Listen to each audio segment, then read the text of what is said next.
महीने बीत गए, तब लौकिक गति का निर्वाह कराकर 10वें महीने के पूर्ण होने पर चंद्रमा आदि ग्रहों व ताराओं की अनुकूलता से युक्त सुखद मुहूर्त में देवी शिवा शीघ्र ही अपनी माता के सामने प्रकट हुई। उनकी अवतार लेते ही प्रजापति दक्ष बड़े प्रसन्न हुए और महान तेज से देदीप्यमान देवी को देख उनके मन में यह विश्वास हो गया कि साक्षात वे शिवा देवी मेरी पुत्री के रूप में प्रकट हुई हैं। उस समय आकाश में फूलों की वर्षा होने लगी और मेघ जल बरसाने लगे।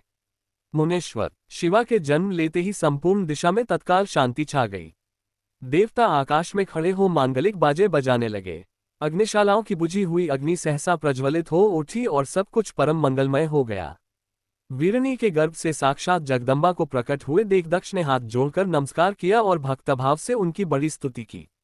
बुद्धिमान दक्ष की स्तुति करने पर जग माता शिवा उस समय दक्ष से इस प्रकार बोली, माता वीरनी न सुन सके। देवी बोली, प्रजापति, पुत्री रूप में मुझे प्राप्त करने के लिए मेरी आराधना की थी, मनोरथ आज सिद्ध हो गया, तुम कुछ तपस्या के करो। उस ऐसा कहकर देवी ने अपनी माया से शिशु रूप धारण कर लिया और शिशुओं का भाव प्रकट करती हुई वे वहां रोने लगी। बालिका का रुदन सुनकर सभी स्त्रियां और दासियां बड़े वेग से प्रसन्नता पूर्वक वहां आ पहुंची।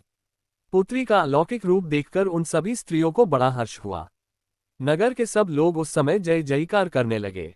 गीत और वाद्य के साथ बड़ा भारी उत्सव होने लगा। पुत्री का मुख देखकर सबको बड़ी प्रसन्नता हुई।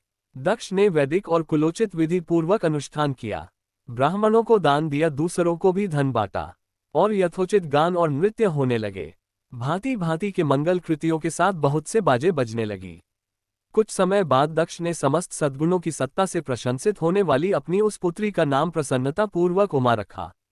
तदनंतर संसार में लोगों की ओर से उसके और भी नाम प्रचलित किए गए, सबके सब महान मंगलदायक तथा विशेष है, समस्त दुखों का नाश करने वाले हैं। वीरनी और महात्मा दक्ष अपनी पुत्री का पालन करने लगे तथा वह शुक्ल पक्ष की चंद्रकला के समान दिनों दिन बढ़ने लगी। उत्तम गुण उसमें उसी तरह प्रवेश करने लगे, उसके बाल चंद्रमा में भी समस्त मनोहारी कलाएं प्रविष्ट हो जाती हैं। दक्ष कन्या सखियों के बीच बैठी रहती, तब अपने भाव में निमग्न होती थी, तब भगवान शिव की मूर्ति को चित्रित करने लगती थी।